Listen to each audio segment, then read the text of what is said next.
नमस्कार दोस्तों, axle news channel में आप सभी का स्वागत है। मैं आज गाज़ियाबाद के एक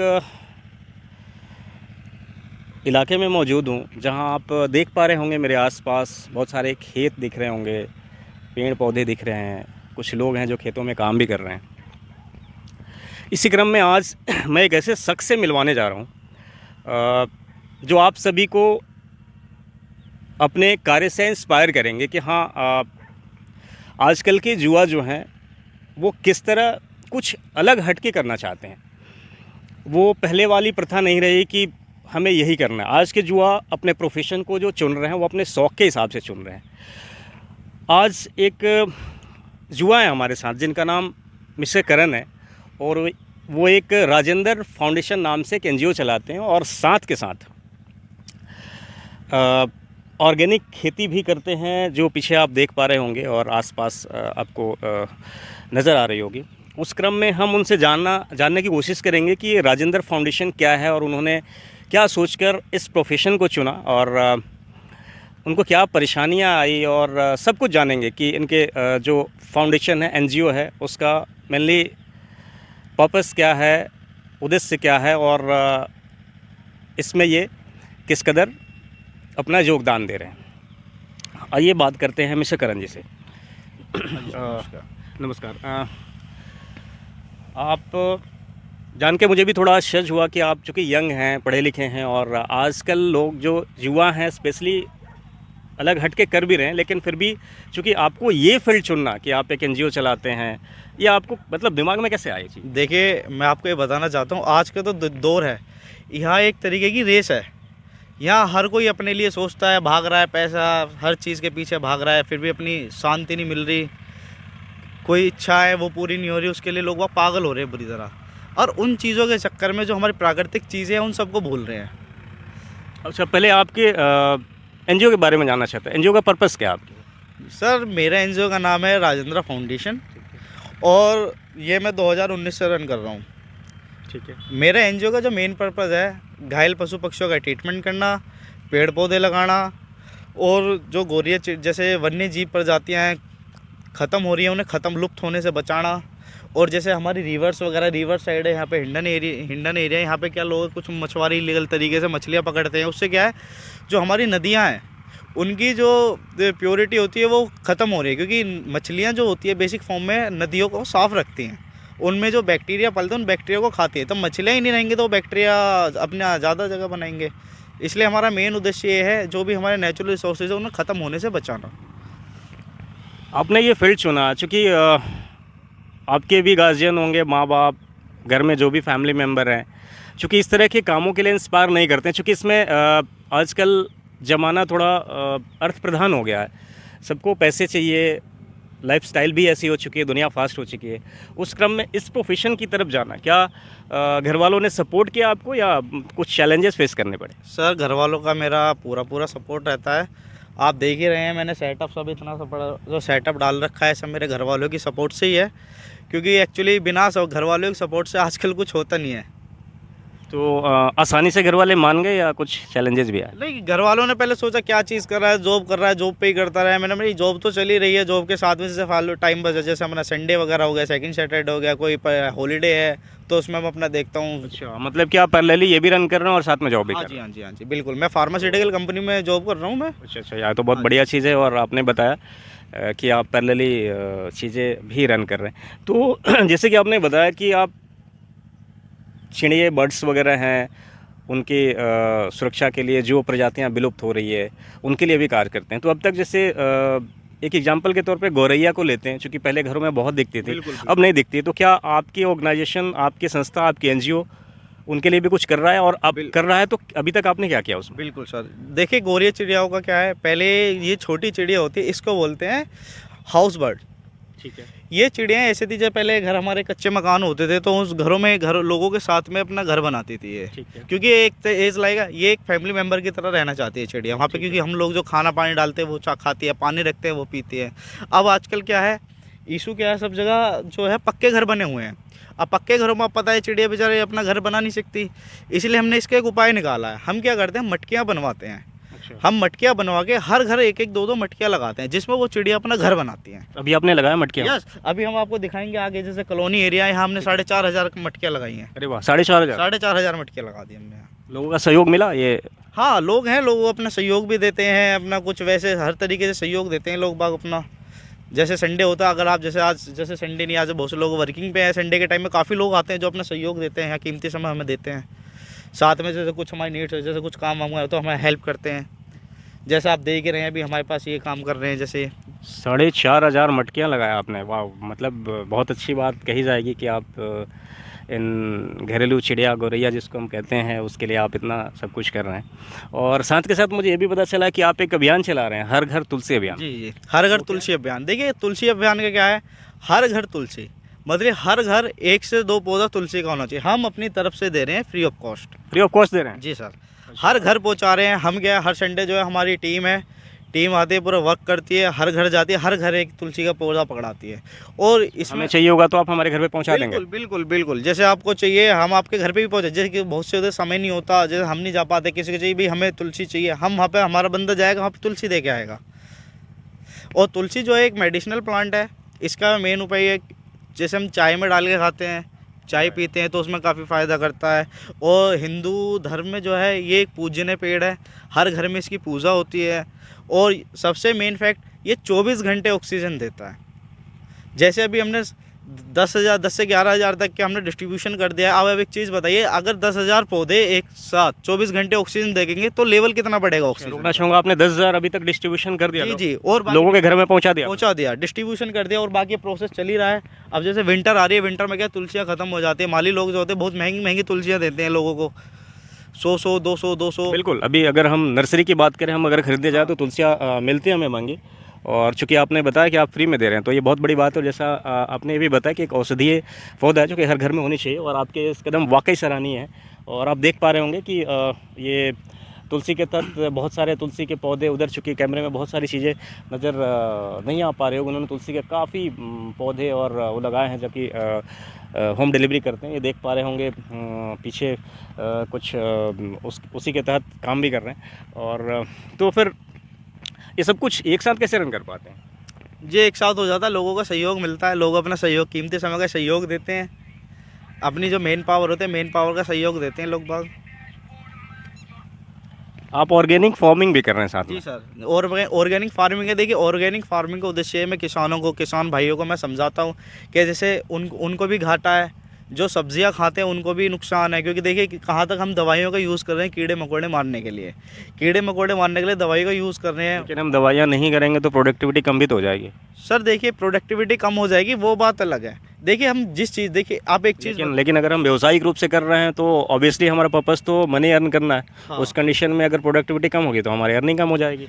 मेरे पास उसका ही इलाज है। लोग बाग कहते हैं भाई हम दवाई नहीं मारेंगे तो हमारी प्रोडक्ट ज़्यादा नहीं होंगे। मैं उनका कैलकुलेशन करके बताता हूँ भाई, जो तुम उससे ज़्यादा कि आप लोग दवाई मार देते हो। अब देखिए, आप देख रहे हैं जैसे बैंगन के पेड़ हैं, ये पीछे बैंगन हो रहे हैं, ये हमारी प्याजें हो रही हैं, ये सारी ऑर्गेनिक, ये सब मैं अपने कैमरामैन से थोड़ा चाहूँगा कि आप पीछे दिखाएं। ये हमारी चौलाई है, ये सब ऑर्गेनिक खेती इन्होंने कर रखा है। और इधर बैगन लगे हुए हैं, इधर जैसा कि बताया तुलसी के पेड़ हैं, इधर बैगन से। कैमरामैन अपने साथी कैमरामैन से कहना चाहूँगा ज़रा एक बार दिखाएं। और इसमें आगे आपको क्या करने का इरादा है? वैसे मेरा आगे इसमें करने का इरादा ये है, मैं लोगों को जागरूक करना चाहता हूँ कि कोई भी चीज़ है, देखिए कोई चीज़ एक धीरे से बड़ी हो रही है, फिर हम उसके साथ कुछ रिएक्शन, दवाइयों का रिएक्शन हो, वो एकदम तेज़ी से होती है। ये एक तरीके से प्राकृतिक से खिलवाड़ हो गया। जैसे पेड़ पौधे, जैसे सपोज़ कीजिए ये पेड़ है, बैंगन के पेड़ हैं, यहाँ पे क्या है, कीट बैठते हैं। आप दवाई मारोगे, अगर कोई चिड़िया आएगी उस कीड़े को खाएगी तो वो पॉइजन, चिड़िया तो नहीं झेल पाएगी उस पॉइजन को, चिड़िया ख़त्म हो जाएगी। ये सीधा सीधा एक तरीके से देखो, वो एक तरीके से किसानों की तरफ से उनका प्रॉफिट हो गया, नेचर की तरफ से नेचर के साथ खिलवाड़ हो गया। चलिए, मैं आपके मुंह से सुनना चाहूँगा कि एक बार अपने एनजीओ है उसका एक बार नाम फिर से बताएं, ताकि लोगों के जहन में आए कि ये एनजीओ क्या करती क्या है। मेरे एनजीओ का नाम राजेंद्र फाउंडेशन है सर। राजेंद्र फाउंडेशन। आप सभी दर्शकों के लिए ये इन्फॉर्मेशन मैं आपके तक शेयर कर रहा हूँ कि इनके जो मिस्टर हैं उनके राजेंद्र फाउंडेशन के नाम से एनजीओ चलता है।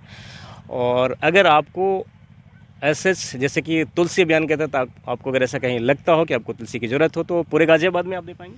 ऑल गाजियाबाद तो गाजियाबाद में आप हमारे जो एनजीओ है हमारा ऑल यूपी है, बट अभी हम गाजियाबाद से स्टार्ट कर रहे हैं क्योंकि पीछे लॉकडाउन वगैरह हो गया था, उसमें हमारा नहीं, काफ़ी मैं अभी तुलसी अभियान की बात कर रहा हूँ। हाँ, अभी तो आप तो तुलसी अभियान हमारे स्टेट बाय स्टेट चलेगा, पहले गाजियाबाद चलेगा, अभी गाजियाबाद में रन कर अभी रहा है। गाजियाबाद में रन अगर चल सपोज रहा है। गाजियाबाद में कविनगर का कोई पर्सन ये चाहता है कि आप उसके घर पे एक तुलसी का पौधा या 2 तुलसी के पौधे, तो आप दे पाएंगे? बिल्कुल बिल्कुल Free of बिल्कुल cost होगा? बिल्कुल फ्री ऑफ कॉस्ट, हमारा हाँ, बंदा जाएगा वहाँ पकड़ा के आराम से होम डिलीवरी करके आएगा। बिल्कुल। जैसा देखा आपने, अगर किसी भी दर्शक को, किसी भी व्यूअर्स को अगर गाजियाबाद में हर घर तुलसी अभियान के तहत किसी भी को भी तुलसी के पौधे की ज़रूरत अगर पड़ती है, तो आप हमारे चैनल पे कमेंट के द्वारा अपना नंबर शेयर कर सकते हैं। आपके नंबर पे कॉल जाएगा, आपसे एड्रेस कंफर्म किया जाएगा। आपको पूरा एड्रेस लिखने की ज़रूरत नहीं कमेंट में, आप अपना नंबर शेयर कर दीजिएगा और इनकी टीम वहाँ से आपके नंबर पे कॉल करके आपके घर तक आपका एड्रेस जान के और हर घर तुलसी अभियान के तहत इनकी तुलसी जो भी पौधे हैं वो आपकी इनकी टीम पूरे डिलीवर कर देगी। तो अभी कितनी टीम है यहाँ पे काम करेगा गाजियाबाद? देखो गाजियाबाद में जो हमारी है टीम, हमारी 35 मेंबर्स हैं हमारी टीम में। 35 पीपल सभी टीम में मेंबर काम कर रहे हैं। 35 मेंबर्स हैं। हम जो है हर एरिया में 5-5 मेंबर डिवाइड करते हैं।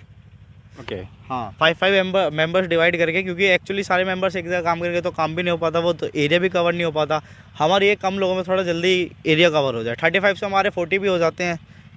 अगर देखा जाए तो आप हर घर तुलसी अभियान के तहत जो फ्री ऑफ कॉस्ट डिस्ट्रीब्यूशन कर रहे हैं, कहीं ना कहीं इसमें खर्चे भी इन्वॉल्व होते हैं, तो वो कैसे मैनेज होता है कि कितने 35 मेंबर्स हैं आपके टीम में, जाने आने का ट्रांसपोर्टेशन या कहें पेट्रोल वगैरह जो भी है, तो वो सब कैसे? बेसिकली जो मेरी टीम मेंबर्स हैं, वो मेरे मेंबर्स रहते हैं। देखो ये जो जैसे हमारे खेतों में काम कर रहे हैं, ये तो सैलरीड पर्सन है। अच्छा, सैलरी। ये तो सैलरीड पर्सन है, बट जो टीम जो काम कर रही है वो टीम ऐसी हमारी यंग टीम है। कुछ एडवोकेट्स हैं, सीए हैं, डॉक्टर्स भी हैं साथ में, टीचर्स भी हैं, डॉक्टर्स भी हैं, इंजीनियर्स भी हैं। यस सर, एजुकेटेड टीम है हमारी। वो क्या करते हैं, वो सहयोग देना चाहते हैं अपना, वो अपना कीमती समय निकालते हैं। जैसे संडे सब फ्री होते हैं, वो अपना, हम जो है कीमती समय निकाल रहे हैं, सब एक साथ अपने ही अपने खर्चे से सब काम करते हैं, अपने व्हीकल्स यूज़ करते हैं। हम डेस्टिनेशन कर लेते हैं भाई। हाँ, एक दिन पहले हमारी मीटिंग होती है, सैटरडे की नाइट मीटिंग हो जाती है, हमारी जूम मीटिंग्स चलती है, उसमें हमारा पूरा डिसाइड हो जाता है। डिजिटल मीटिंग हो जाती है। डिजिटल मीटिंग होती है, उसमें फिर हम जो है संडे मॉर्निंग 8 o'clock यहीं पे मिलते हैं सब इकट्ठे मिल के, फिर उस तरीके से हम डिस्ट्रीब्यूशन के लिए निकलते हैं सर। क्योंकि आपको लगता है कि यार जॉब तो कर ही रहे हैं, अर्निंग हो रही है, पता नहीं ये क्या कर लिया, कभी ऐसा लगता है? नहीं सर, ऐसा कुछ नहीं था, बल्कि बहुत तसल्ली मिलती है। एक्चुअली मैंने देखा है बहुत से लोग बहुत बहुत पैसा कमाते हैं, फिर भी सिर पकड़ के बैठे रहते हैं, उनको नींद नहीं आती। ये काम करने के बाद शाम को नींद बहुत अच्छे से आती है। और ऑर्गेनिक खेती के लिए जो मतलब चैलेंजेस क्या है आजकल? तो जैसे ऑर्गेनिक खेती लोग कम करते हैं, तो इसमें चैलेंज क्या आते हैं? क्या सफ़र आप मतलब चैलेंज फेस करते हैं इसको करने में? देखो इसमें चैलेंज फेस क्या होता है, देखो मैं आपको बैंगन के खेत पे लेके चलता हूँ। हाँ, मेरे ऑर्गेनिक बैंगन है, मैं आपको दिखा के समझाता हूँ पूरा। आइए इधर से आइए, आइए देखते हैं। आप हम दिखाना चाहेंगे अपने दर्शकों को कि ऑर्गेनिक खेती के तहत इन्होंने कुछ बैगन्स वगैरह के भी काफ़ी पौधे लगाए, तो आइए हम अपने दर्शकों को दिखाना चाहेंगे।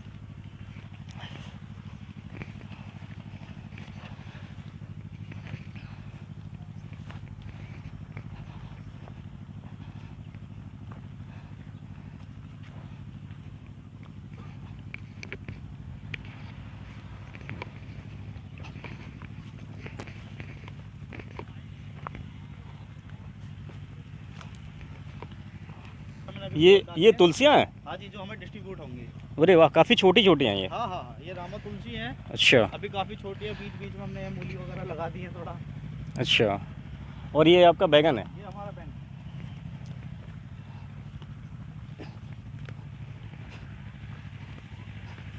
ये देखिए, ये पत्ते पर आपको हल्की हल्की राख दिखाई दे रही होगी, राख टाइप का। या ये पौधे भी फल भी लगे हुए हैं बैगन के, और काफ़ी अच्छे हैं। अब देखो ऑर्गेनिक खेती में हम क्या करते हैं, जैसे हमारा बैंगन। अरे वाह, मैं अपने दर्शकों को दिखाना चाहूँगा। देखिए ये कितने फल लगे हुए हैं इस पर ऑर्गेनिक खेती के। दिखाता हूँ आपको, ये अरे सब वाह, ऑर्गेनिक बैंगन है। कितने सुंदर बैगन लगे हुए हैं। मतलब ये मुझे खुद देख के आश्चर्य हो रहा है कि ऐसे ऑर्गेनिक फार्मिंग में ऐसे बैगन भी तैयार हो जाते हैं। ऐसे तो कहा जाता है कि अगर ऐसे बैगन अच्छे सब्जियां अगर उगानी है तो आपको पेस्टिसाइड यूज़ करना ही पड़ेगा, लेकिन आपने सच में ये दिखाया कि हाँ, ऑर्गेनिक फार्मिंग के तहत भी अच्छे वेजिटेबल्स उगाए जा सकते हैं और लोगों तक पहुँचाए भी जा सकते हैं। अब हम इनमें क्या काम करते हैं, जैसे कोई पत्ते पे कोई कीड़ा बैठा, कोई ख़राब बैंगन, हम इनकी छटाई करते हैं। कोई पत्ते पे बैंगन पे बैंगन के पत्ते पे कीड़ा बैठा, हम उस पत्ते को तोड़ देते हैं, कोई बैंगन है तो उसको ले जाके दूसरी जगह पे दाव देते हैं, उसको ज़मीन में दाव देते हैं ताकि वो कीड़ा दूसरी जगह ना फैले। अच्छा। और इस पे हम जैसे नीम हो गया, नीम के पत्तों का मिक्सचर बना के इन पे सब पे छिड़कते हैं, क्योंकि नीम का जो कड़वाहट होती है, वो जो नीम की जो जो आप घर में बनाते हैं? हाँ मिक्सचर बनता है, हमें ग्राइंडर है हमारे पास, काफ़ी बड़ा ग्राइंडर है, उसमें पत्ते जो पत्ते झड़ते हैं उन पत्ते को मिक्स करके हफ्ते में जो है एक बार हम बना के सब पे स्प्रे कराते हैं। हाँ दर्शकगण सुनिएगा, एक्चुअली पेस्टिसाइड्स के तौर पर उन्होंने क्या यूज़ करते हैं, नीम के पत्ते को अपना एक केमिकल कहिए या पेस्टिसाइड्स तरह का यूज करते हैं ताकि कीड़े ना लगे, उसका छिड़काव करते हैं। ये मतलब एक अलग तरह का टेक्निक है। और नीम का पत्ता छिड़क के जो हम जो चूल्हे वगैरह यूज़ होते हैं, जैसे गाय जैसे जानवर हैं, वो कूड़ी जो उनका जो गोबर बनता है, हम उसको क्या उसको जला के थोड़ा जैसे चूल्हे वगैरह राख जो होती है उसे इकट्ठा करके हम जैसे हल्का पानी मशीन से पानी करके हल्की हल्की, जैसे आप देख भी होंगे पत्तों पर थोड़ी राख टाइप की हो रही है, ये वही राख है, चूल्हे की राख है ये। अच्छा, ये चूल्हे की हाँ, राख है। तो उस राख से क्या होता है, कीड़ा नहीं बैठ पाता जल्दी। तो ये 100% कारगर है। हाँ ये 100% कारगर है। और इस पे हम हमें एक इम्प्रूवमेंट और ला रहे हैं। आप तो देख ही रहे हैं कैसे, आपको कुछ नहीं, लग रहा हो तो कोई ये तो बीमारी बिल्कुल दिक्कत? नहीं, बिल्कुल ये तो लहलहाती हुई फसलें और फल और बैगन दिख रहे हैं, आपको ये साबित कर रहे हैं कि हाँ बिना पेस्टिसाइड्स के भी अच्छी सब्जियां और अच्छे फसल उगाए जा सकते हैं। बिल्कुल। अभी हम रिसर्च कर, अभी जो हम इसमें एक नया मॉडर्न टेक्निक का यूज़ करेंगे, मच्छरदानी वाला। अब जैसे हमारी ये इतना एरिया है, एरिया के हिसाब से हम जो है लोहे के पाइप डाल के शेड डालेंगे, उस शेड में क्या है मच्छरदानी वगैरह लगाएंगे ताकि कोई भी बाहर का कीटनाशक अंदर ना आए, वो बारीक। अच्छा, हाँ तो ये तो बहुत खर्चीला प्रोसेस होगा।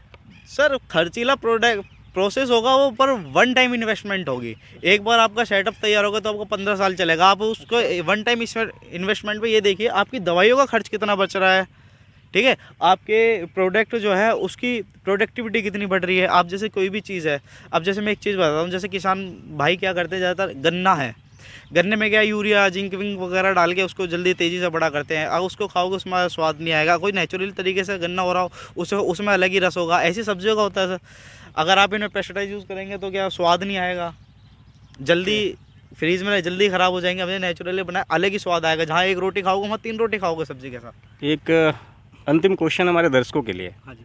क्या कोई ऐसा युवा जो कि ऑर्गेनिक खेती को अपने प्रोफेशन के तौर पे अपनाता है या अपना सकता है, तो उसके लिए एम्प्लॉयमेंट के कितने चांसेस होंगे? क्या उसको ये फुल टाइम करना चाहिए? एक युवा के लिए बात करें, सपोज वो कहीं कुछ कर रहा है, सपोज आपका वीडियो या ये देखा और उसको लगा कि हाँ कुछ अच्छी चीज़ें, तो as a profession, as a व्यवसाय के तौर पे वो कर सकता है और उसमें कितनी सफलता मिल सकती है उसको? ये आज का जो हमारा युवा है वो बाहर विदेशों से अपनी जॉब छोड़ के हमारे देश में आकर ऑर्गेनिक खेती पे ही स्टार्टअप डाल रहा है, क्योंकि इसमें 100 कहते लोग में 200 सक्सेस के चांसेस हैं। क्योंकि जो आपकी जो ऑर्गेनिक स्टार्टअप होता है वो बहुत प्योरिटी फॉर्म में होता है। और आजकल जो लोग बाग हैं वो सब ऑर्गेनिक फार्मिंग की तरफ ध्यान दे रहे हैं, कि ऑर्गेनिक वेजिटेबल्स ले रहे हैं। क्योंकि लोग बाग जो है बहुत से आपने देखा होगा सेक्टर्स टाइप में वगैरह जो लोग बाग होते हैं अपने घरों की छतों पर ऑर्गेनिक फार्मिंग कर रहे हैं। क्योंकि लोगों को कहीं ना कहीं समझ में आ रहा है भाई, किसान लोग जैसे पेस्टिसाइड यूज़ और दवाई जो यूज़ हो रही हैं, उन दवाइयों कहीं ना कहीं साइड इफ़ेक्ट है। तो आप देख पा रहे होंगे मिस्टर करण चौहान जी ने किस तरह चीज़ों को आपके सामने बताया। और चूँकि ये बात सच है कि हमारा देश जो है कृषि प्रधान देश रहा है, और आज के डेट में चूँकि ये भी एक पढ़े लिखे हैं, युवा हैं और जॉब भी कर रहे हैं और अच्छी जगह प्लेस भी हैं, बावजूद इसके इनका रुझान कृषि की तरफ है। हालांकि कुछ समय पहले तक ये चीज़ें नहीं थी, लोगों को लगता था कि आप खेती करोगे पढ़ लिख के तो क्या फ़ायदा, पढ़ लिख के इंजीनियर बनो, डॉक्टर बनो, लेकिन वो ज़माना बदल चुका है और चीज़ें बदल रही है। और आप इनके जैसे न जाने कितने युवा हैं जो कुछ अलग करना चाहते हैं और ये कर भी रहे हैं। जो आप लोगों को मुख्य रूप से ये दिखाने का सिर्फ और सिर्फ ये उद्देश्य था कि आप देख सकते हैं कि आजकल ऐसा नहीं है कि हमको यही करना है। इतनी ऑप्शन से इतने प्रोफेशन के दायरे हैं, असीमित दायरे हैं। आप किसी भी प्रोफेशन को चुन सकते हैं, किसी भी प्रोफेशन में अच्छा कर सकते हैं। और हाँ, अपने शौक़ के हिसाब से अगर प्रोफेशन को आप चुनेंगे तो ऑब्वियसली, जैसे इन्होंने बोला कि मैं सुकून से रहता हूँ, क्योंकि इन्होंने ये प्रोफेशन अपने व्यावसायिक तौर पे नहीं, अपने शौक़ के लिए चुना है। और हालांकि उसके बावजूद भी इनके शौक़ भी पूरा हो रहे हैं और डेफिनेटली जो ऑर्गेनिक फार्मिंग कर रहे हैं इससे इनको मुख्य रूप से आमदनी का एक साइड में जरिया भी है और ये खुश भी रहते हैं। और सुबह शाम, जैसे कि इन्होंने बताया कि हम आते हैं, लोग की टीमें हैं और अपने NGO से भी जुड़े हुए हैं, तो कहीं ना कहीं इनको सुकून भी देता है और साथ के साथ इनकम का जरिया। और सबसे बड़ी चीज़ है कि समाज, सोसाइटी आपको जो जैसे एनजीओ के थ्रू ये पशु पक्षियों की जो सेवा कर रहे हैं, चाहे वो पशु पक्षियों के लिए खाने पीने का इंतजाम हो या जैसे इन्होंने बताया कि मटके वगैरह भी हमने लगाया है 4000 घरों में, और भी चीज़ें हो रही है, तो कहीं ना कहीं एक सोशल वर्क है। और कहीं ना कहीं ये बात बिल्कुल सच है कि अगर आप सोशल वर्किंग करते हैं और कर रहे हैं तो डेफिनेटली आपको दिलो दिमाग में शांति की अनुभूति ज़रूर होती है। और इसी के साथ मैं अपने सभी दर्शकगण से एक बार पुनः कहना चाहूँगा कि अगर हर घर तुलसी अभियान के तहत अगर किसी भी पर्सन को गाज़ियाबाद में जो रहता है, अगर उसको फ़िलहाल चूँकि ये सर्विस गाज़ियाबाद के लिए है, बाकी जैसे इन्होंने बताया कि इनकी टीम अलग अलग जगह पे काम कर रही है और आगे भी एक्सपेंड करेंगे, तो इनकेस अगर आपको हर घर तुलसी अभियान के तहत आपको तुलसी की आवश्यकता हो तो आप हमारे कमेंट बॉक्स में जाएँ और वहाँ पे कमेंट दें, अपना नंबर शेयर करें और डेफिनेटली टीम आपके तक संपर्क करेगी। और इसी के साथ मैं सभी दर्शकगण को एक बार कहना चाहूँगा कि चैनल को लाइक और सब्सक्राइब करें, और आप सभी दर्शकों को एक्सेल न्यूज़ 24/7 की तरफ से बहुत बहुत धन्यवाद। Thank you.